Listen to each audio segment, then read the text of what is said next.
You're listening to the Last Man In podcast.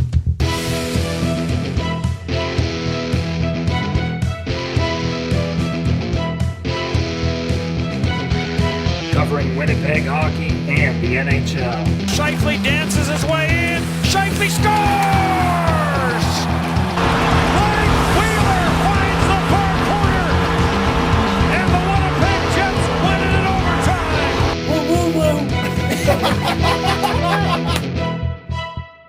Penn Sens playing the most epic Game 7.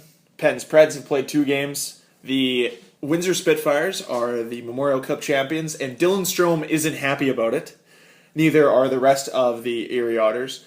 Las Vegas Golden Knights signed another player and may be getting 2 more ahead of the expansion draft happening later this month. It is Last Minute Podcast, episode 147 with Cam, Greg, and Dan once again. And before we get into the current Stanley Cup final, which is Preds-Pens, I want to quickly touch on Game 7 of the Eastern Conference Final between Ottawa and Pittsburgh. Because going into this game, Clark MacArthur said, we're going to bore them out of the building, and that's how they're going to win. And they did nothing of the kind. Did you guys watch the game? I caught.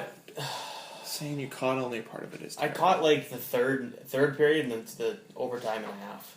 What night did it happen on? It was a week ago. It was Thursday. It was last Thursday. It was a week ago today. A week Thursday would have been. Oh, you know what I was doing? That sound is not our bank account. That is my dog. No, Yeah. that was me counting the money that we make from these YouTube videos. Yeah, that YouTube ad rev. Yeah.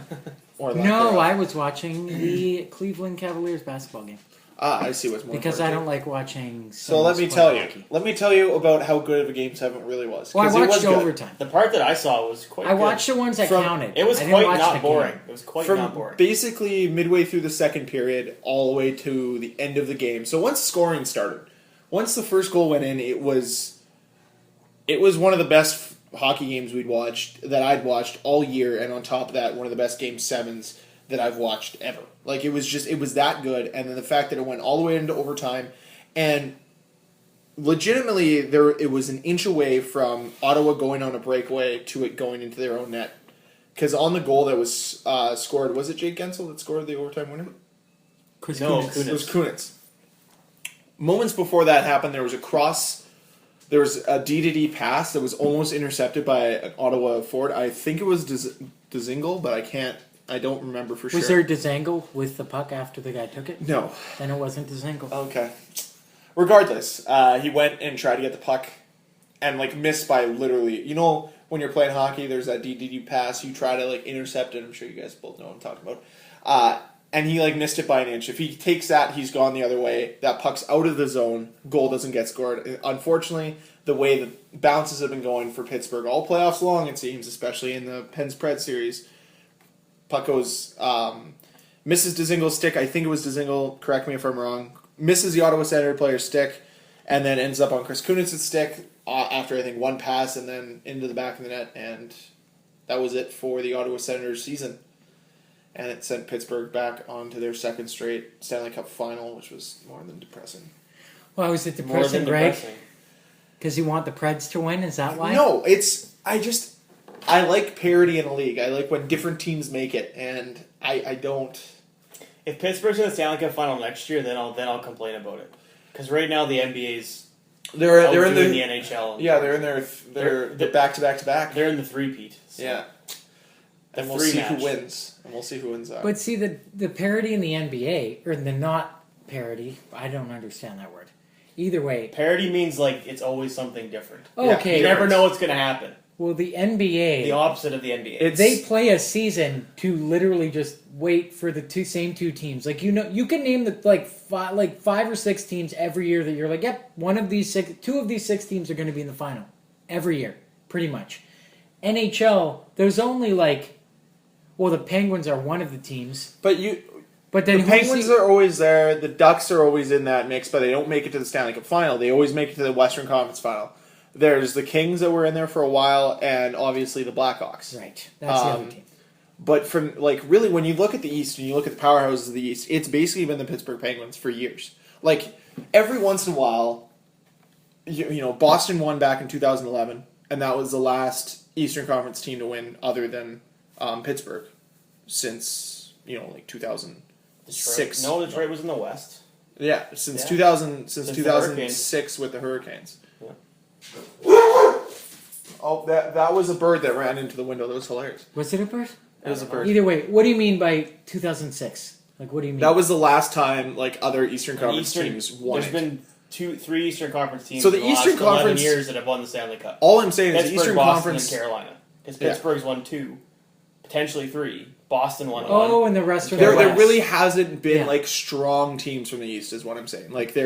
There's been a lot more parity in the East versus the West, whereas the West you kind of can predict which teams are going where. But at the same time, where in the NBA, wasn't it 1-2 versus 1-2 in the Western Conference and Eastern Conference final? Because Boston finished first and they were playing Cleveland.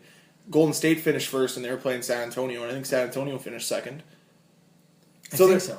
It's almost like everything goes according to plan in the NBA versus the NHL, where everything's random. Like you have an 8 seed beating a 1 seed with Nashville beating Chicago. You have So who would have been the Final Four then this year? Washington.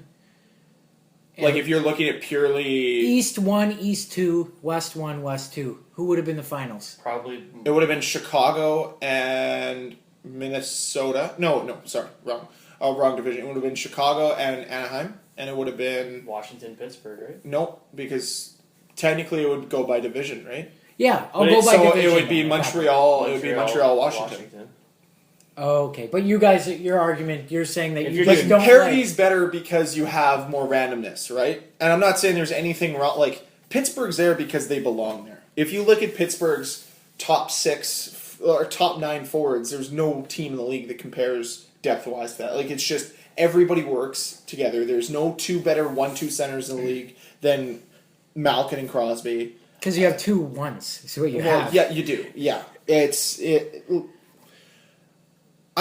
you can't argue with how good Pittsburgh is and how whatever it is, and maybe a lot of it has to do with Mike Sullivan. I don't know, but they've been able to make that team work and gel and get together, and they've created if they win this year, in the Crosby era, they have more. In the Crosby Malkin era, they have more playoff wins than Yager and Lemieux. They already do. I know they already do, but I'm saying they have more playoff wins, and then they'll have more cup wins than the Yager and Lemieux duo in the same amount of years.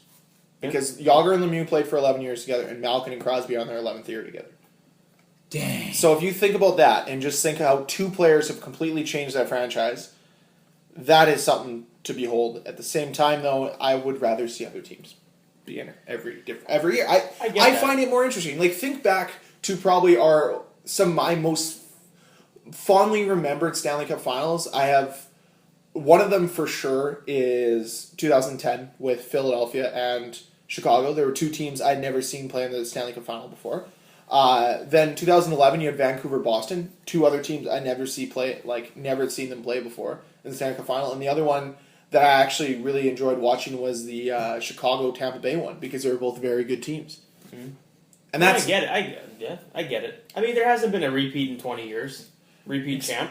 exactly. So, I mean, since, it's fine. It's since the 97, I 98 wouldn't. I mean, Detroit Red Wings. I wouldn't pick the Pens. I agree. I'm all for spreading the wealth and The parity. getting some different teams in there. But I mean, it's bound to happen sooner or later that someone's going to repeat, and it's probably going to happen. So, this yes. Better to be Sydney than Jonathan. So before we get into the last 2 games, what I want to talk about first is obviously going into the series.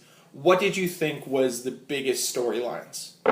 Forwards of Pittsburgh versus the defense. Depleted D versus depleted forwards. Well, mine was the strength of the forwards from Pittsburgh to the strength of the D of Preds. Who's going to win the battles? The storyline that I didn't really think much of it until I was watching Game 1. And I was watching Game 1, and I just thought, is it only a matter of time before the Stars and the Penguins just overpower Nashville? Because Nashville, they play a very good team game. They have a very solid D-core, very solid goaltender, but their forward depth is not great. It's not. They've had guys step up at the right time and give them what they need at the right time. But it was just a matter, in my opinion, and watching the first 2 games, it was just a matter of time before the depth and the experience and the star power on Pittsburgh just overpowers them. And it's showing to me right now that if Nashville's defense doesn't hold up, they're not going to win. Because they can't score 4 or 5 goals every game. Pittsburgh can score 4 or 5 goals every game if Nashville's defense does not hold up. To me, that's the biggest thing going forward. And even in the first 2 games, that's the biggest kind of factor. I thought, I think I was along the same lines as everyone else, was that it was going to be depth of forwards versus depth of D. But at the same time, I said at the beginning of the playoffs, and I still think the same thing, that it comes down to how well Pekka Rinne plays. And now through 2 games in the playoffs, Pekka Rinne hasn't looked like the Pekka Rinne of the last 3 series. I don't know if it's fatigue. I don't know if it's he was playing above his level, or maybe he'll get jazzed by the crowd in Nashville in Game 3. Whatever it is, he needs to change up his routine, change up what he's doing. But I don't think that through the first 2 games, I don't think it's been Pittsburgh's offensive prowess that has beaten the Predators and has led to a Pittsburgh 2-0 series lead. I think is their ability to convert on scoring chances is the main reason why. They went 37 minutes in Game 1 with a shot on net, and their first shot on net proved to be the game winner. Everyone knew it was going to happen. Yeah. I remember watching it and being like, no sense. it's the first shot's going to be a goal. We all know it. Nashville ties it up, and everyone's like, well, we're just waiting for which player is it going to be to step in and score the goal. Is it going to be Connor Sheary? Is it going to be Jake Gensel? Is it going to be Rust? It's going to be Jakey Gensel. And then know that. Jake and bake, baby. Jake and bake. Regardless of that, I think that, and I think a lot of people I'm very cautious when I talk about analytics, because I don't think analytics determine everything. But when you look at it, when a team outshoots, eventually they're going to start outscoring them. I don't think, Matt Murray has outplayed Pekka Rinne to this point. But Pekka Rinne has also played like a minor league goalie at this stage. He had 11 shots in Game 1. 11. And let in 4 goals. That is not NHL caliber. That is not playoff caliber. That is not Stanley Cup final caliber. And even last night, he was chased early into the third period. They scored 3 goals in literally 3 minutes in the third period, at the start of the third period. Defensive breakdowns? He hasn't even really played that bad, though. That's the thing. He's letting untimely goals in, though. His stats are not good, but he hasn't played terrible. The team in front of him, defensively, they have not played anywhere close to how they played in the first 3 rounds. Not even close. They're giving up odd man rush. That third period last night, and that's why I say it was only a matter of time before the Pittsburgh just overpowered them. Because Pittsburgh was just running down their throat for the first 10 minutes of that period. They had 2-on-1 after 2-on-1 after 2-on-1. They had 3 2-on-1s in the span of probably 30 seconds. They scored right after face-off, 2-on-1. Right after face-off, another one. And that's why I say, I'm not saying goal-scoring power, I'm just saying they physically just overpowered Nashville last night. And I do think I don't think Nashville can do that. I think Pittsburgh. in parts of that 37 minutes shot drought, Pittsburgh carried the play, they just couldn't put a puck on net. And I thought that was, that's good on Nashville, that they can force Pittsburgh to shoot into their shin pads, take untimely shots, take shots that aren't from favorable positions. But at some point, Dan, you're saying, that this power of this offense, it's going to score. And that's what we've seen through the first 2 games, is their ability to convert on their chances. Because you can have a ton of 2-on-1s and you can never score. How many times have you seen Blake Wheeler go down the wing on a 2-on-1, fall, and lose the puck? Trying to pass it or whatever. It happens, right? Statistically shown, the Jets will not score on a 2-on-1. Because they're too good at defending it. Because they have Dustin Byfuglien, who's showing the young buds and the young bucks and kids that when you pinch, your D partner is now the greatest D partner in the league, because they lead the league in 2-on-1s. Yeah. As the one. Yeah. There's Jets news, but I want to talk about that after this. So obviously, we're 2 games in the series, and people are writing off the Nashville Predators. Do you think there's reason to doubt Nashville's ability to win the series now? Yeah, 100%. They haven't lost at home, so I don't think they're in trouble. Let me rephrase that. They're in trouble. I don't think you can write them off yet. Until they lose a game at home, I don't think you can write them off quite yet. But I think I heard something today, 90% of the teams in Stanley Cup finals that go up 2-0 win the Stanley Cup or something. I think there's been 2 in the last 20 years that have come back. Who are the 2? I think Boston and Boston in 2011 when I was down 0-2, they came back, and I forget who the other one was. And, well, what it came down... I believe it was Pittsburgh in 2009. I think they went down 2-0 to Detroit, and I think they came back and won. But I just... They can't lose Game 3. That's the play. Well, and PK guaranteed a win in Game 3, so they're not going to lose Game 3. PK also had a very... I can't wait till they lose Game 3. PK also had a very awkward fight with Evgeny Malkin in the third period. Did you hear what that was about? Malkin apparently said something in Russian to PK, and PK, playing with Andrei Markov, learned a little bit of Russian and knew what he said, and fought him for it. Yeah. Look I at did who see says Malkin Canadians punch him in the face, so... Yeah. That would get me going. Nice. The ref was just... Yeah, I saw that the ref was just kind of holding Malkin, and then he's like, okay, well, are you... Okay, they didn't just really go. throw punches, though. They just they grabbed each other. They wrestled and like headlock. Well, because if the ref let go right at the start, it would have been okay. But like PK was way too close to the ref to just let go because the ref would have got one. That's why the ref held on too long. I also have to say, Pittsburgh has a horseshoe tucked somewhere real high.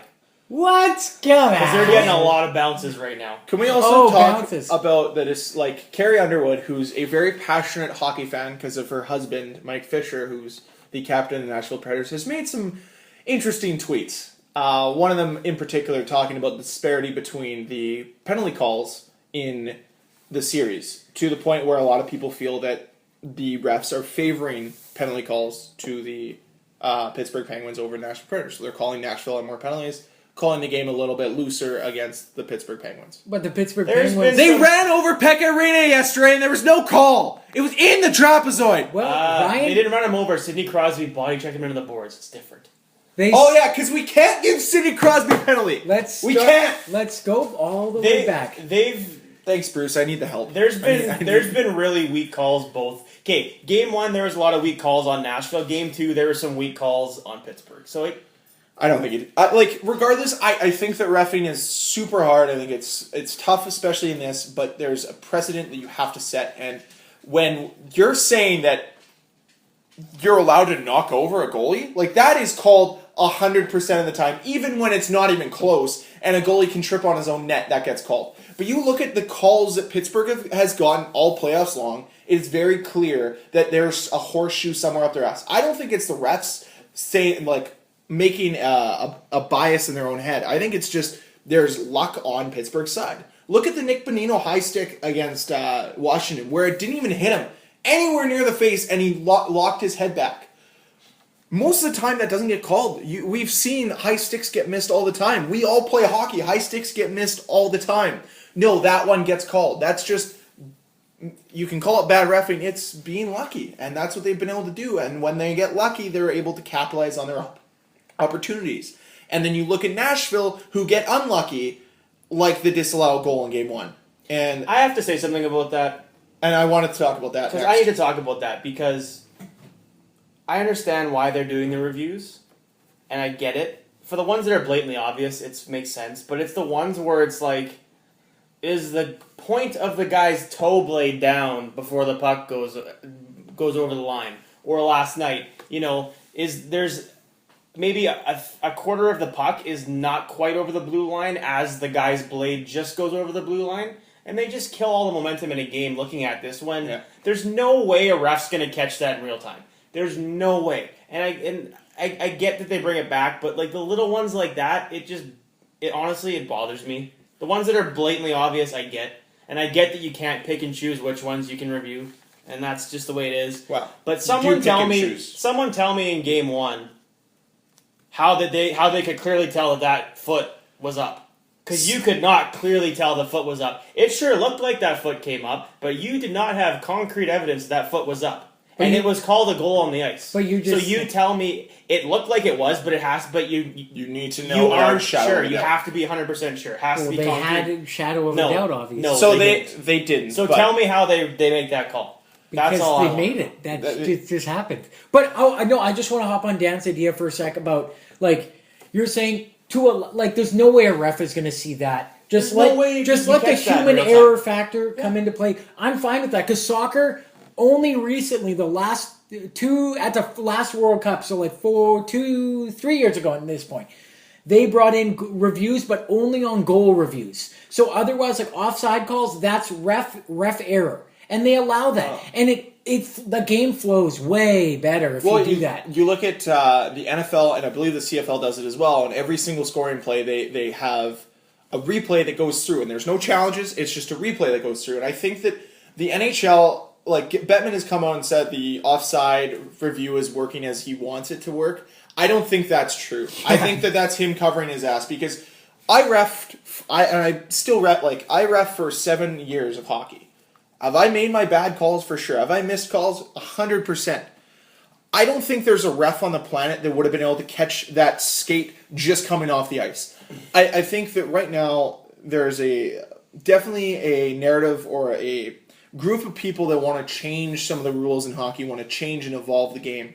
One of the evolutions we should make to hockey isn't that your skates need to be planted on the ice to be onside, is that as long as one skate is on the other side of the blue line or on the blue line, then you're onside. Not that you have to have your skate on the ice. As long as your skate is on the other side of the blue line, then you're onside. Because how much did that inch of his skate being off the ice affect the goal? None. It didn't affect it. Does not that ounce of a play does not affect that goal going in or not. It doesn't. And I read somewhere that someone believes that offside calls should all be like, as soon as a goal is scored, it should be sent to Toronto, to the war room, and they should look at every aspect of it. Like, they should look, okay, was it onside? Get that out of the way, and then the coach has the ability to challenge a goaltender interference, and that's it. And that'll speed up play, because how many offside reviews have we had this year? At least one a game. And it slows down the game so much, slows down the momentum, because what are we trying to do? We're trying to make the game faster. We're trying to make the game better. These offside reviews and them looking at a small... Here's my question. Is the ref's decision to make? They're on a 7-inch iPad looking at a play that is superimposed to probably 128 times. And you're telling me that you can tell through the pixelated image that you're showing 100% evidence that skate is not on the ice or off the ice? Technology of the iPad 3. Takes crystal clear images. How bad are those pictures that they get?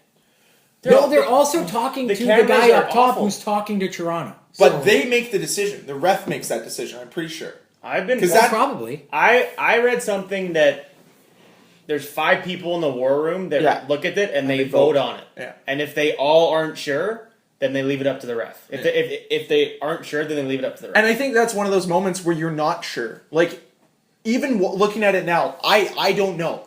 And yes, am I rooting for Nashville to win this series? I am. But do I really have do I really care that much? No, I don't, because it's not Toronto. Would I be a little bit more pissed if this was Austin Matthews that missed an and this call was against Toronto? I'd probably be miffed if this was on Toronto. I'd probably be a lot more upset than I am. But I think that if we need to talk about evolution of hockey, we need to talk about making changes to what we've already made changes to and improving it, because we've seen it in the NFL, we've seen it in the MLB. Like, video replay is a thing that is happening in sport now.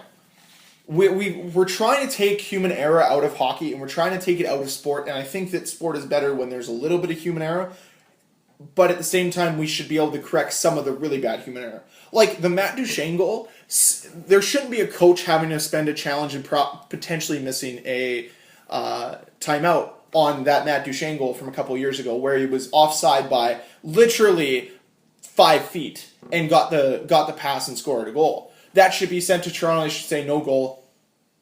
The ref missed that call. No goal. That's Toronto comes back and. It's but then are they at that point doing it like every game? Like after a goal is scored, you wait like 30 seconds. They go check the offside and all that, and then go. I've got an idea for a potential solution here. You put a time cap on the review.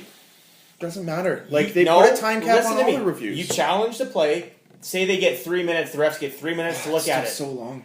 Then they get 2 minutes. Here's the thing. It's supposed to be for cut and dry plays that the referee should have called, right? If it's offside, the referee can tell by looking at it in 2 minutes if it's offside. If they can't decide in 2 minutes that it's offside or not, then there's no possible way in real time they're going to catch that, and it should just be a goal. Because there's no way it's an error, but no one's going to catch that. If it's a blatant obvious error, 2 minutes is plenty of time to review it. Yeah, Why not take one replay? It would honestly Why not like do that? it would take a ref probably Why not do that? watching their. It would probably take them a minute Because seriously. then it takes these really close ones. It's like, well, if you can't decide in 2 minutes, then there's no way you're going to catch that in real time, and it's a goal. Because honestly, that's what they should do. I could not believe how definitive he came out and said no goal, and I just thought to myself, I'm like, where did the 100% conclusive evidence go? Because everyone was saying, well, it's not going to be a goal because it's against Pittsburgh. Oh, no goal because it's against Pittsburgh. That was literally the narrative that was on Twitter and that people were writing about, is the fact that Pittsburgh's going to get all the calls. And I'm sorry, I know that I said, refs make mistakes, but there's been nothing to shy away from that through 2 games of the series so far. Well, even back to the Carrie Underwood, going on Twitter and social media saying, oh, well, it's not fair, they're not getting calls. You could also, apart from, the Sidney Crosby Pittsburgh Penguin factor, you could also just bring in the experience by saying Pittsburgh knows when to do the dirty plays and when not to do them. Nashville, I love that ridiculous stat that some rookie kid, some intern at TSN got to put on the board. They were previewing the series, and they're like, oh, this is how big this guy, here's a fun fact for you, and then it went on the screen, and I laughed, because they're like, Mike Fisher is the only player on the Preds who's been in the Stanley Cup final. He has 5-game experience. Just 5 games played. Yeah. Right next door at Joe Pittsburgh. There are 17 players at Pittsburgh who played 5 or more games in a Stanley Cup final. I'm like, the whole team last year. Yeah, okay. That makes sense. And I was like, that's a crap stat, TSN. What are you doing? But it's just, it could be experience, but based off of, I'll just go to, when it hammered in that I'm like, oh, Pittsburgh's going to get a lot of no calls in this, where they get away with stuff, is when game 1, it was right as the first goal was scored. The first goal for Pittsburgh was scored. So it was right after the no goal. Basically in the next 2 minutes, Crosby got the puck down low. Oh no, he didn't. The puck was loose down low. Crosby's going to get it. He stops. Boom, just plants an elbow right near a guy's upper face region. I don't know if it fully hit him in the face, but he dropped. Crosby went and got the puck. Trevor Daley, Gino, goal. And nothing. And everyone in the room that I was watching with were going nuts. They were like, what? Where's the call? Where's the call? And I was just laughing. I'm like, oh, no, that's no call. No. Mm-mm. And I was that same person that was wondering where the call was. And then you watch it and you're like, I would have been pissed if that gets called, because he's bodying for position, and I don't think his elbow catches him. It's his back arm that catches it. And then what made me think it was the elbow was because the guy fell, the arm was extended for balance. But I saw the replay. I'm like, oh, that wasn't. He hit him, but it wasn't really an elbow. It was more just chest. But when you're looking at that in real time as a ref, you see that elbow go up, as we've seen before. That elbow, if you see that elbow go up, you automatically think it's elbowing, when a lot of times that just happens naturally as you're extending through someone, as you're trying to brace yourself. Your arm judders up. So, no, I don't... And this is going back to the whole... Just triggering the Niskanen when he put his hands up and hit Crosby. And people were like, he corrected... Yeah. You mean the murder that happened? People... Murder that happened? Oh, yeah? Oh, yeah. That's Crosby's get out of jail free for the rest of playoffs card. He got cross-checked in the face. So that he can just hit goalies in the trapezoid and not care. I didn't see the goalie hit. I don't have a comment on it. It wasn't that bad, but he I didn't see it. Rene basically played the puck, and he basically came in and hit him. Turned his butt at him and pushed him into the boards a little bit. Hit him. It was enough that he definitely hit him, but it wasn't a vicious, malicious... All I know is I only saw up to the 1-1 hit. The first period, and then I left, and I came home, and I was getting updates from a friend that showed Matt Draper. And then he was like, yep, 4-1. And I'm like, what? And he's like, yeah, no, it's 4-1 for Pens. And I was like, oh, no. Oh, the first 5 minutes of the third period? That guy? If you're a Pittsburgh fan, the first 5 minutes of the third period was good. Oh, yeah, no, because they were all within a minute of each other when he texted me. So I thought he was kidding when he texted me. And then they put, who was their backup? Saros. Saros. They put him in. Saros? They put him in, and then 30 30 seconds later, they scored again, but they got called back, and I'm like, oh, God. Poor guy. Poor guy. He's played 21 games in his career. So, Pekka Rinne, 778 save percentage so far through the Stanley Cup final. Okay. The Pittsburgh Penguins registered 6 scoring chances and scored 4 times. yesterday. On That Rene. game 2. Yeah. In game 2. Fun fact too: Pekka Rinne's played Pittsburgh 9 times in his career. Never beat them. Are you serious. saying there's a sweep or? I don't know. I'm saying. Hold on, Dan. I'm saying First there's you're a telling chance. I'm us. saying there's a chance. First you're telling us they might get the game 3 win, and now you're telling us this. What side are you on, Dan? I'm not telling you. I'm telling you the facts. I'm telling you how I see it. Okay. I'm telling you facts. You got to face the facts. Kurt Hawkins. Ooh, that's a deep cut on that one. All right, so to wrap up, do we think okay, let's just go around. Is Nashville going to win the cup? Dan? No. Greg? He's got You a big can't say smile. that. You can't. Yes, I think they still can. Okay. I think they win game 3. If they win game 3 and 4 and send it back to Pittsburgh, they have as good a chance as any to win it. Well, because now it's Totally. now it's a best I of think 3 they have series. a chance. I just don't think they're going to do it. Here's my question: if Pittsburgh wins Game 3, is it over in 4? No, they're tossing it. They want to win at home. Like the Kings? Wait. Did they win at home last year? No. No, then they're tossing it. They're winning at home. Yeah, like the Kings in 2012. Do they chance that, though? Do they chance giving them the one-game momentum? I don't know. Because then they might be winning in 6. LA did it and they won. LA was LA playing the Devils! They threw Game 5 and they won Game 6 like 7-1 or 7-0. They were playing So. the Devils. They weren't playing the Nashville Predators. They have a chance. It's going to be hard to come back. But granted, they haven't lost at home, so I'm not counting them all. I guess. Go, Greg. He wants to. No, I don't. You I got a don't have anything to conspiracy say. theory or something? No, well, there's the obvious conspiracy theories with Pittsburgh. I want it to be entertaining. I want it to go as far as possible because I think right now we're on pace to have, I think it's something like one of the lowest total games in playoffs since 2007. So for the last 10 years, the least amount of games played in the playoffs, and I think that's disappointing because playoff hockey is the best hockey. Yeah, but to be fair, the Stanley Cup final, the hockey has not been that good. I kind of So far, think no. my favorite hockey is Kraft Hockeyville hockey. Where they have you have no one on your team. The Jets will send Blake Wheeler, and then the ECHL team that represents the Jets. Oh, I don't know who Tulsa they are. Oilers. Tulsa Oilers. That's weird that we have Tulsa Oilers. Yeah. But I guess oil goes into Jets somehow. Well, they need to get fueled somehow.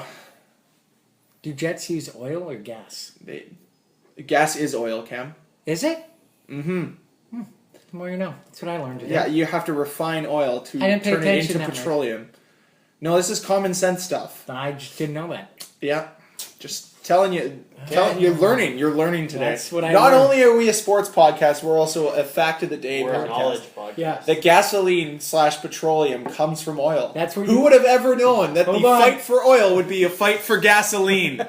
The thing that runs all vehicles. Hold on. Greg, you know what you just did? What? Now that it's summertime, we're not going to have much to talk about. You just brought in a new segment. Greg's Fact of the Day. There we go. There we go. Perfect. All line up There's facts. a 60% chance it's right every time.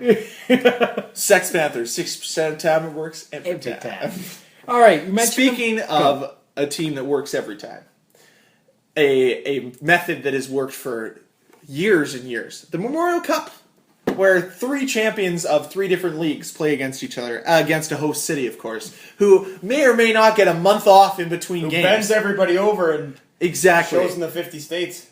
Yeah. And this is all coming from very upset Erie Otters who were disappointed that they lost the Memorial Cup to the host city Windsor Spitfires after Windsor Spitfires were eliminated in round 1 by the London Knights. Dylan Strome did not keep his words very close to his chest and just said that it's kind of stupid or unfair that 3 league champions play and then you get a host city that may or may not be in a final, but they just get there because of whatever. Because they hosted. That's how the city tournament works. I know that's how the tournament works, Kind of but a is that catch-22 though, showing right? the bet? Does the Memorial Cup display the team that is the best in junior hockey? It's kind of a catch-22 though, right? I mean, if the host team is crap and it's basically a free win for all the other teams, they're not going to complain. But then the one year that they win, it's like, oh my god. Well, this is the first time a host city has won since 2012, so it doesn't happen every year. It's definitely not a recurring situation, but So why I not- think it does bring up So why not an just interesting point. pick a site every year and then, But then how do you get the How do you 4 get teams? 4 teams in there? wow. There you go. See, that's why it works as a way to determine who wins it all. But why don't you just do 3 teams? like a 3-team round robin, and then the top 2, or no, and then the 2 and number 3? 1 get win, and then 2 and 3 play. Because there's the 3 leagues, right? Yeah. Yeah. QM the Q Oh, O. So why don't you W. take 1 team from each league, They're champions, yeah. then have the second place team in the OHL play the second place team in the Q, And the second place. and then have the 2 and 3 teams in the West in the WHL play each other, and then the winner of those 2 play each other for the 4th team. But why does the West get 2 then? Because there's 2 Eastern leagues, there's only 1 Western league. You have to make it even. You can't just pick the guy in the West because then they play 1 less game than the people in the East. I like where Dan's coming from. I understand. You know what I where mean? he's coming I don't know. I mean, it's not easy. that could I- determine the best team. Yeah. Realistically. And I then s- whoever wins that little mini tournament gets to go be the fourth team. Or even. I don't know how this would work because OHL junior hockey or OHL junior hockey in general, it's really like you could be terrible for 1 year and next year win it. Yeah. But doesn't the host team usually stock up and Well, They do. They do. You know. Look at what make a good run for look it? what Windsor did. They brought in Mikhail Sergachev. No, they had him already. Did they have Logan Stanley already as well? Yep. So who did they get? They got Jeremy Bracco. Jeremy Bracco and a few bit parts. I thought they got another defenseman. I'm not off the top of my head. I'm sure you're right. But Sergachev Or maybe and because it Stanley was were Sergachev. definitely on Maybe team. because it was Sergachev was already on the team. Well- He was at Montreal camp and they were giving him a really hard look. Then they sent him back and they. Well, how do they determine like the obviously it's all the money, it's a business, but apart from like the guaranteed money that like that city was like, we will guarantee you $5 million. Well, it's in Regina next year. Yeah. For the 100th season of the Regina Pants. Has Brandon ever had the Memorial Cup? Yeah, they had it a like few times, yeah, but they had 6 years ago. yeah, really? they had it with when they had Matt Calvert, they Yeah. acquired Travis I Hamlin. think they had Scott Glennie. They played in the final against Yeah, Windsor and so. lost. And that was when Windsor had That was- like everyone. Windsor had Ryan Ellis, Taylor Hall, I think not Kadri. Roger Who's was this? the one tonight. They had they had Zach Cassian on the team. Devils, number 14. Adam Henrique. Adam Henrique. They had Zach Cassian. Yep. I think Justin Shug for those for those deep down Blues fans, but he terrorized the wasn't Moose Fowler on every that year. team too? Cam Fowler? Yeah. Yep. Yeah, he would have it been on was- that one of those teams for sure. Like, but that either was way, they when- won back-to-back OHL, back-to-back Stupid. Mem Cup. They were. But what I was going to say, my suggestion was, whoever wins it, you get an automatic renewal for next year. You're in it already next year because you won it, and then you take the champions from that league. Oh, I see what you're saying. So like Windsor would be in it next year. So That'd be the team. Is the winner the host then? Like whoever wins it this year hosts it next year. Oh, and that'd then be the other good. 3 teams. Are No, the but top you don't 3. want to do that because then like some Or do you- cities would be way better at hosting than So, others. so you pick a neutral site each year. Yeah, whoever can guarantee you the most money, I would do that. and but that'd be interesting. And then Why you could don't have we like run cash that? out. We should just run everything. I feel like we wouldn't be able to make decisions quick enough.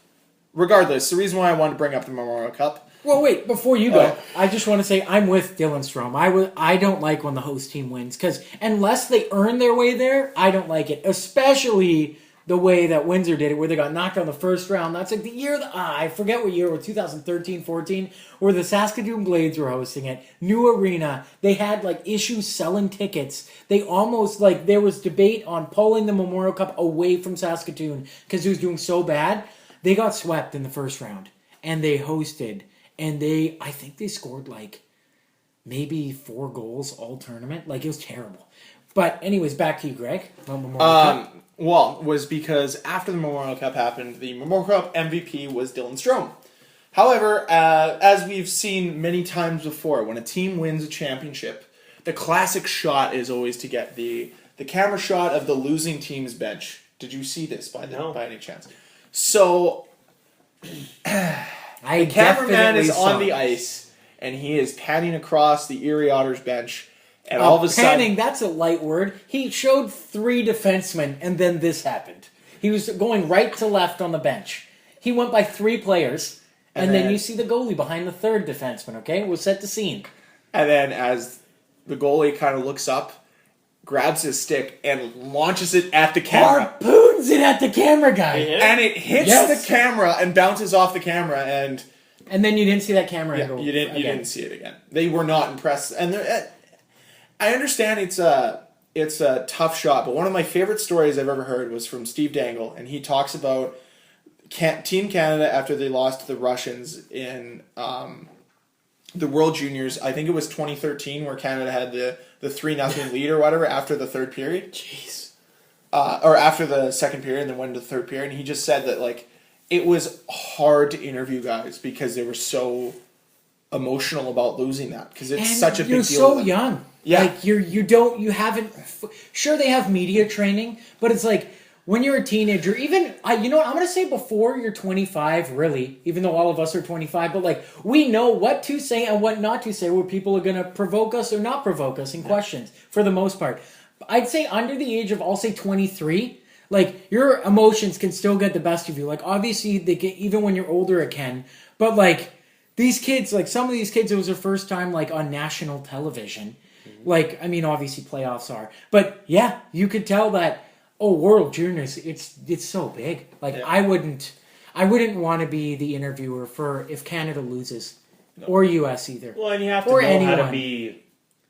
Like you want to ask your question, but you don't want to be like kind of a dick about it. You know what I mean? Like you have to kind of gauge the situation and learn how to. But that's one of the shots that they get. Like back to what Greg said about the backup goalie. His name is Troy Timpano. He did tweet out an apology. This is what he said. I'd like to apologize for my post-game incident with the cameraman passing by our bench.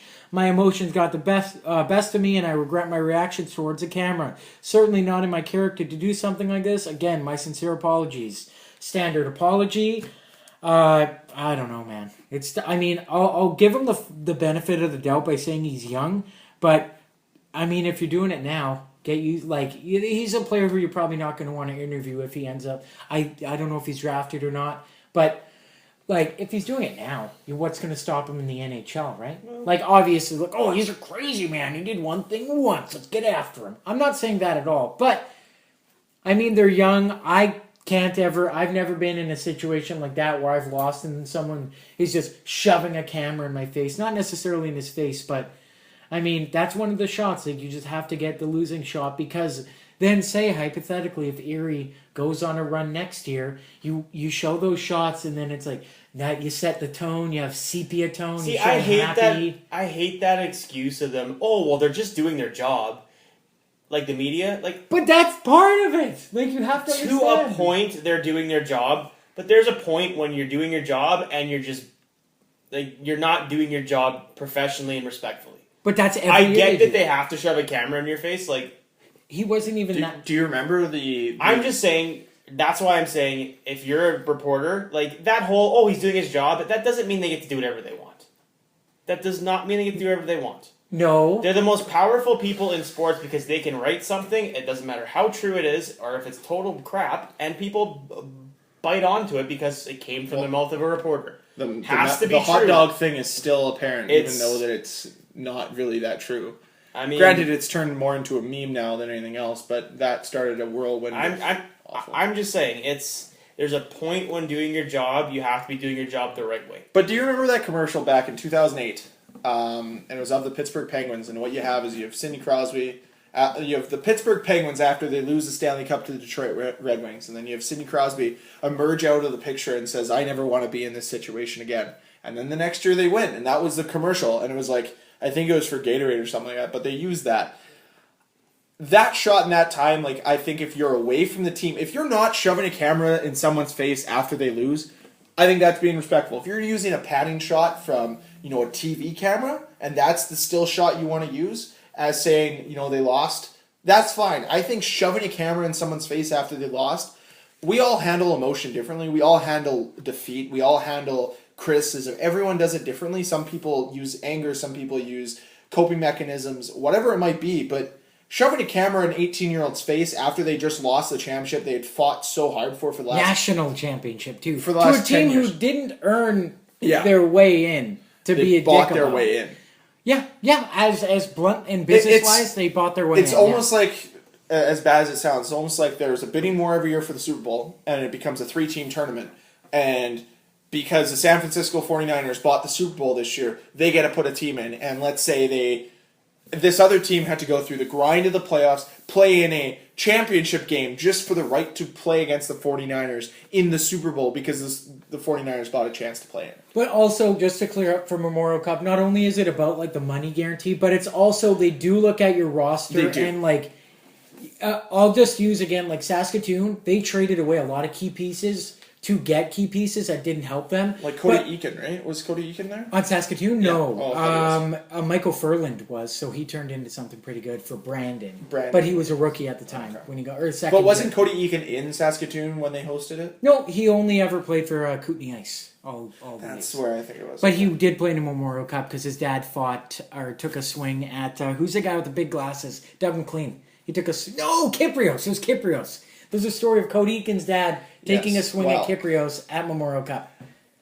Not to shed, not to... This is well known. Shade. This is yeah, I know, not to throw too much shade, but there's a long list of priors for Cody Eakin's father. Not to throw... I'm sure he's a nice person. We'll factor in Cody Eakin's from Winnipeg, actually from the same area that we all grew up in. I've heard numerous amounts of stories, and I'm sure Cody Eakin's a really nice guy. I've never met him. I think I played against him when I was younger, but that's the closest connection I have to him. But other than that, I don't have anything against him. I've just heard some really whack-ass stories about his father. He's a nice guy, just don't let your goalie go up behind the net. Yeah. Because he'll take his hand. But anyways, so just for Regina, they're hosting it. Their team, they were in the Western Conference Final this year, or WHL Final. They lost to Seattle. But either way, they also look at your roster. Yeah. But again, that's money. You can, in junior hockey, you can kind of strong arm your way into making a deal in junior hockey. Yeah. Not like NHL where there's clear cut rules. Like in WHL, it's I'll trade you. How about you give me your best player and I'll give you for the next 5 years you get my first round draft pick. Because the amount of money that they're going to make from winning their league will circumvent them being terrible for those 5 years. It doesn't matter. And I wouldn't be surprised if, let's say there's a team going for it, that they go after Nolan Patrick. Or at all, in the WHL, if the Pats are saying to themselves, if he gets sent back, 100%. I don't see him making whichever team he gets drafted on. Personally, I think he needs another year just because he was so hurt this year. I think Nolan Patrick would benefit for another year in junior. I don't think he's getting sent back just based off of really. He's played the 2 years. Okay, prior to this injury year. Yeah. The 2 other years, his career average in the WHL, including this year, which is an injury year, 1.4 points a game. I understand that. He's proven he doesn't need that league anymore. I think it'd be better off just plucking him in on. Well, if he's with the Devils, he's their top line center. If he's with the Flyers, he's going to be ahead of Zajac and Henrique.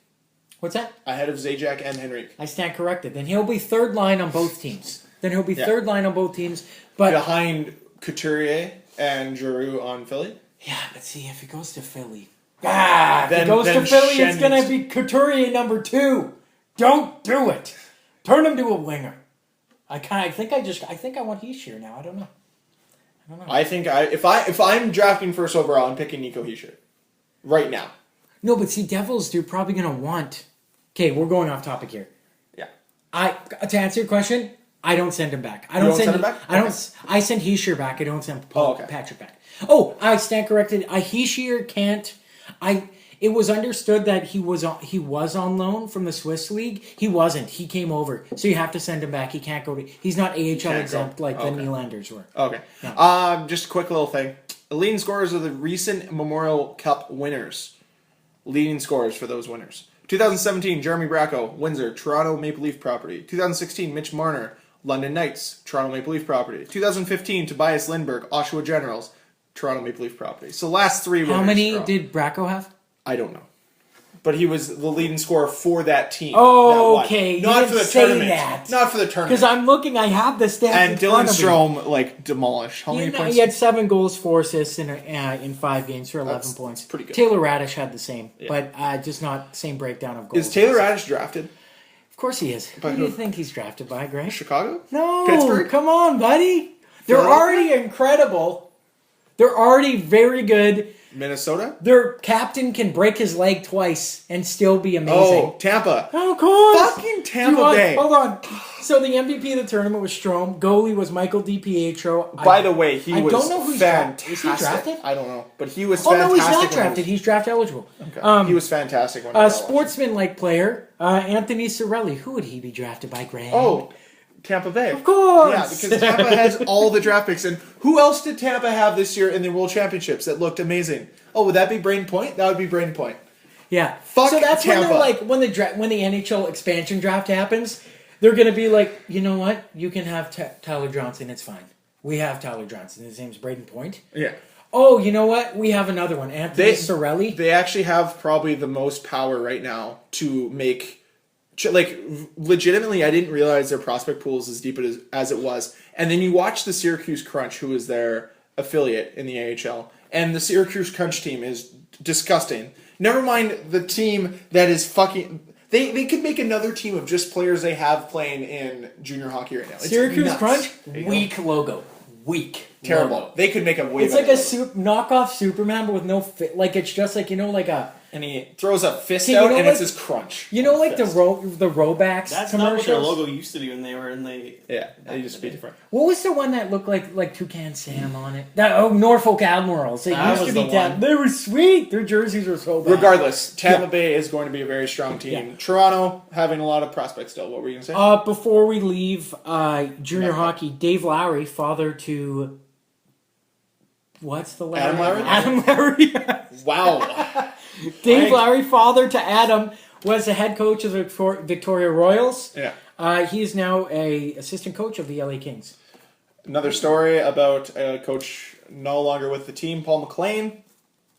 Assistant coach of the Anaheim Ducks will no longer be with the team. Him and Anaheim agreed to not renew his contract. Interesting. Oh, He'll be somewhere. Oh, since we are talking about these two teams, Tampa, the NHL officially announced they are hosting the 2018 All-Star festivities. Yes, they are. That's going to be very depressing because the players aren't going to want to be there either because there's the Olympics at the same time. And on that Olympics note, it's made very noticeable that Gary Bettman is doubling down that they will not be going. And that means if any player goes, there'll be probably hefty fines involved and potential suspensions. I haven't heard that, but that's just my guess. Well, one of is those- hefty fines and suspensions. Well, one of those players we already know is going, Ovechkin. Ovechkin. Oh, but I'm surprised you didn't say this earlier, but the Leafs and the Caps are playing a Stadium Series I wanted to mention that. on March 3rd, 2018.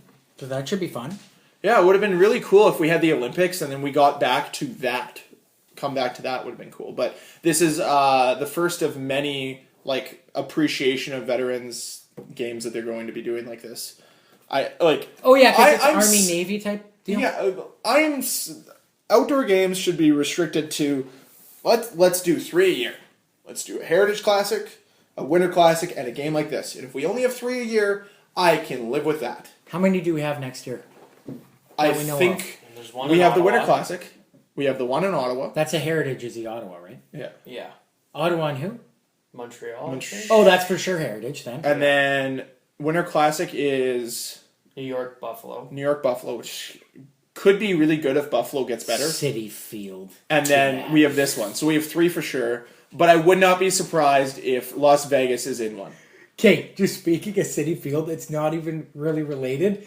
Mr. Met, the mascot for the Mets, got caught flipping off a fan. He's my second favorite mascot behind Orbit of the Houston Astros because Orbit's hilarious. But straight up, he's giving him one of those where you hold your elbow too. Or we tell him to stick it and then Full flip 'em. bird, dude. Oh, and it's great too because he's only got 3 fingers and then the thumb. Safe to say that guy is not coming Dude, back the it's next game. so awesome. When I saw the pictures, fantastic. It is oversaturated, these outdoor games. They're silly. And But I they like make money, so that's why they do. I like the Heritage Stadium and then the one actual outdoor. But maybe, again, what's that word that Why we not kept just do a learning? heritage in a stadium Parity? every year? Give parity to outdoor games. I want to see Different Florida teams. Tampa. And you know what? Yeah. Well, I think other people will. The heritage, it's going to get old real soon because there's only 7 Canadian teams. Is Heritage only made for Canada? Yeah, it's only Canadian teams. That's how the outdoor games started. Was 2003. Montreal, was Edmonton. Montreal, Edmonton. Yeah. And then First ever. Calgary. No, and then the next somewhere? one didn't happen until it was Next Calgary, one was Vancouver. the Buffalo. Calgary had that awful pinstripe one. That was in like 2011 though. Yeah, that was the next Heritage Classic. That's my That was the memory. next Heritage Classic. That was next Heritage, and then the first Winter Classic, and then they did a Heritage in Vancouver, Yeah. and then they did the one in Winnipeg. Yeah, and then now they're doing the one in Ottawa. Ottawa, Montreal. Okay. Yeah, everyone's gotten a turn enough. We don't need it. Exactly. Where was I going with this?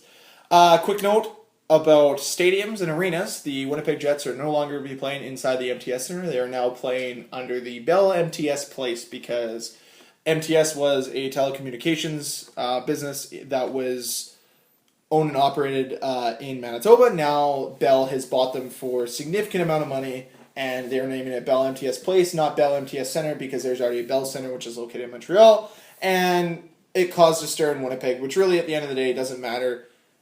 My stance on arenas still stands, where I would love to see the arenas named after something important. Like what I said for Detroit, it should be called Gordie Howe Arena, Memorial Arena, sponsored by or powered by Little Caesars Pizza. So you still have the sponsorship on there, and then you get a memorial name. So everyone will call it Gordie Howe, but then they'll have to mention Little Caesars anyways. And that's what they're paying for. They're paying for the opportunity for their name to be out there every time that they say, You know what we're gonna tonight have to we're call playing a game at the Bell MTS Place. You know what we're gonna have to call the Little Caesars Arena as its nickname? What? The Oven. No, the dojo. It's We've the already been through dojo. this. It's the dojo. Yeah. No, it's the oven in playoffs. Dojo regular season because he turned the heat up a bit.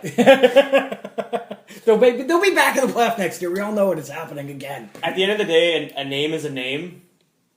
The problem I have with it, I personally don't like the new name for the arena, whatever, but it just has no flow to it. It just Bell MTS Place. just call it Bell Place. Don't call it Bell MTS Place. I think eventually we'll get used to it. I think. But now, The of course, BMP. The BM. but now when you think about it, It's boom up in here, guys. Bell owns Montreal, Winnipeg, like for their arena names, and Rogers owns Vancouver, Edmonton. Edmonton, And Toronto. then Toronto Skydome. Good time to be a phone company. When you think about it, the all the rights, TV rights for all the Canadian teams are between Rogers and Bell. Maybe when Quebec gets a team, they'll play in the Fido Center. Dude, there's No, a Kudo. Well, The seriously. Kudo Complex. Yeah, but like seriously, Quebec, who's left? Because all the sponsors are going to want to sponsor Montreal. Like I heard this on the Dangle podcast. They were saying like, who's a major sponsor left in the province of Quebec? Who's going to it? Kudo's been actually an option. Like everyone else, like Rogers already has stake in everyone or Bell. So what are they going to be named? Still the Pepsi Coliseum. That'd be sweet. There you go. But you have to think like maybe there'll be. All it takes is a communications or a credit union. Like when you look at a lot of the small market teams across the CHL, they're all basically, for the most part, they're all localized community arenas that have sponsored them. Westman Communications in Brandon. Brant Center in Regina, which is construction equipment. Prospera Place in Kelowna, which is a credit union. That's where that money comes from, and even like down to the major junior levels. So like junior A and stuff like that. A lot of those arenas are locally funded. So maybe that's where it'll come from. Yeah, like where replay out of the iPad 2 place, like iPad 2? No. yeah. JTTTTT complex. Jonathan Taves owns this city block. That's Yeah. a replay out of. Yeah, exactly. Formerly known as the Dakota Community Center. So, regardless, to wrap up the podcast today, there is some rumors coming about the Vegas Knights and their players. Apparently, Chicago is trying to swindle a deal with the Vegas Knights so that the Vegas Knights take Marcus Kruger as their unprotected player. So Marcus Kruger would be an official part of the Vegas Knights. And part of that deal means that Trevor Van Riemsdyk would then also become a Las Vegas Golden Knight. So they would trade him after. They would trade him before, and then trade... And then Kruger's the guy that they'd take. Yeah. What? Why would they do that? Just what I heard. Oh, I have a question for you guys. I just thought of this today. What if they swindle someone? What if they like make the trade for Van Riemsdyk? What if they say they agree to it, but then George McPhee takes the contract and just puts a little bit of white out somewhere, and then they get Trevor Van Riemsdyk, and then they don't take Marcus Kruger, and they take They leave like Duncan Keith open and they take Duncan Keith. And they've also signed Thomas Heika to an entry-level deal. So that he had 17 goals and 21 assists in 48 games with Mlada Boleslav of the Czech Extraliga this past season. 24-year-old. Is this Chicago? This is Vegas. So they Oh, got their Vegas. third player, and he is on a two-way contract. And I believe Vegas was granted an extra day to look at the protected list. Okay, So when they now have to come out a day earlier. when Yeah. the team gets announced, is that when those players find out, or are they told earlier? I'm assuming they'll find out right there. They'll be told that day when that roster comes out is when they find out. Oh No, but they're actually doing a draft on TV. Like they're going to make their picks on TV. Oh, so that's the players. They're are doing gonna it be at the home. awards or before the awards. Okay, sweet. And the Vegas Golden Knights affiliate is officially the Quad City Mallards. Now, for correct me if I'm ECHL. wrong, but I believe the day after the Stanley Cup final ends, there's a 48-hour buyout period. Yep. For players, like teams can buy out players, and then I think Vegas gets to negotiate with the RFAs right after that. Yeah. Yep. And then that's like the trading period, and then Yeah. the draft. So essentially, during that So there's period, a very once good the Stan- chance that there'll be big trades the day after the finals over. No, You could win and be in the middle of your Stanley Cup parade, kissing the cup, and then they whisper in your ear, "You're going to Vegas." Like for instance, like the Pens have to get rid of Marc-Andre Fleury before the expansion draft. They have to because he has a no movement clause. Yeah. So if don't have if he's to on do their everything. roster, they can't protect Matt Murray. Yeah. So they either buy him out or they trade him. So they What? have to get rid of him. Plot So, twist. honestly, Matt Murray he is could- George McPhee's son. He could be traded the day after they win the cup. Yeah, Theoretically, well, that's like pretty that, much. that could literally happen. Like That's they could what- literally have a trade in place for him right now. That's why this is the best the best upcoming off season in a while, because we don't know what's gonna happen. Like, It's so random. there's people who are like, obviously their job for like the Jets or for the Flyers or for the Leafs is Protect Matt Martin. no, but like to know the rules of the Vegas expansion ain't gonna draft, because think about someone's getting pooched. Someone's Oh, gonna get her yeah. good. It's gonna be the Flyers. I know it. It's happening. They're gonna lose Giroux somehow. I don't know. Or Wayne Simmons. Let it be Jake. Let it Getting be a Jake. random phone call from Pennsylvania right Don't now. answer it. No, Is it they really just from hung up. Pennsylvania? It was legitimately from Pennsylvania. Maybe it was Giroux. Maybe It was a Nick. 267 number, like area code. Maybe it was Jake Voracek. We don't know. Any more news, Greg? I got a few That's more. all before I you go. have, really. Jets signed entry-level deal. Michael Spacek. He'll most likely end up on the Moose. I thought he was already signed. I guess not. They Okay. officially He signed was him? a Red He Deer. was signed to a- He was a Red Deer Rebel, right? Michael Spacek? Yeah. Correct. Yeah. Okay. Yeah. No, I think they signed him to an ATO, so an he can ATO play as a because he played a couple games. Okay. Here, this puts a wrench into Anaheim's plans because now they're injured, so I don't know how it affects protection. But Hampus Lindholm, statistical god, and Sami Vatanen both have torn labrums and they underwent surgery. Hampus Lindholm's recovery is 4 to 5 months. Vatanen was a really bad one, so it's longer than 5 months. So that's going to be fun. They're So- losing someone. I don't know who they're losing, but people are like, "Oh, they're going to lose Silverberg." I'm like, I would still take an injured Vatanen or Lindholm. Did you guys? Because they're going to go a lot longer than. But are they not going 4-4? I don't know. Like that's the discussion. Like the only 'Cause team they're- that I know in and out of off the top of my head is the Flyers. And the Flyers, like I can name the 4 guys that are going to be unprotected for the Flyers that are worth taking because no one's taking Who? Nick Schultz. Of the guys that you'll probably want to take, Michael Raffel, Dale Weiss, Nick Cousins, or Scott Lawton are the only guys. I would take Scott Lawton out of all that. But Scott Lawton's like he's through the AHL, but they still have to protect him. So Yeah. either way, like those are the 4 worth taking. I'll stand corrected when they get Wayne Simmons. I think. can't wait for that. I think from the Leafs side, I think Kirby Reichel is the one they're projecting is going to be unprotected. But one of either it's either Kirby Reichel or Brendan Leipzig that are going to be unprotected. If I'm Vegas, I'm taking either of those 2 guys, and that's why I'm saying Why not if- Seth Griffith? Like, why don't Well, they? they're That's the way protected. they're doing it. Yeah. Toronto wants him bad. They claimed him like 3 times this year. They want him. They just don't have a spot for him. And there's also the Josh Levo thing as well. They have Toronto's in an interesting position because they don't lose any of their main young guys. It's just some of their other support young guys they could lose. Are we in the only city that the Jets are for sure losing a significant player? Not necessarily. Well, no. Adam I'm saying Lowry, Marco significant in Dano, terms of Matthew Lowry, Perreault. Dano, Armia, Perreault. Perreault. Those guys I are believe like, Dano's an RFA. well, okay. Yeah. On any other Okay, team, sorry, I stand corrected. They can still lose him. they're like on any other team. They're depends. like a third or fourth liner, if they- potentially second. If they can get Toby to waive, they will lose. Why? Why are we trying to like? Why is no one thinking about buying out Toby Enstrom? He's Maybe not they will. staying in the NHL. Maybe they will. Maybe they already have, and they're going to announce it in the 48. Because hours. honestly, it makes the most sense. The guy's best hockey's behind him. His contract is hurting you right now. He has 1 year on his contract. He has 1 year, so that'd be 2 years of a buyout of half the money. Of half the money. So you're paying about 2.75 about 2.77 a year. Okay, for 2 years, for the next 2 years, you can afford that because you don't have to pay Patrick Laine yet that $8 million contract that he's going to demand. I'm joking, but like you're not going to have No, to pay. that's not a joke. That's I'm not with a you. joke. He's getting that contract next year. But all I'm saying is you'll have that money available to you. Why risk losing Tyler Myers or Jacob Trouba or Dustin Buffalo? at this Josh point? Morrissey. But it's not Josh even that. Morrissey's Yeah, return. no. It's not even that. If they have Toby, they're going 4-4, which means Yeah. they have to pick between Lowry, Armia, and Perreault. They get to pick one. You do not want to lose any of those three guys for nothing. But I also believe that if they were to expose Tyler Myers, I think that Vegas would be hesitant to take that. They'd take him. There's no one else they would take. Because Michael had no. They You're won't. protecting. There's so many goalies. You're protecting 7 forwards Yeah. if you only pick 3D. There's no way they wouldn't take them. Yeah. So you if they can protect 7 forwards, Wheeler, Scheifele, Little, Perreault, Armia, Lowry, Kopp. Who does that leave that they can take for forward? Marco Dano, Nick Patan? Marco. Sure, go ahead.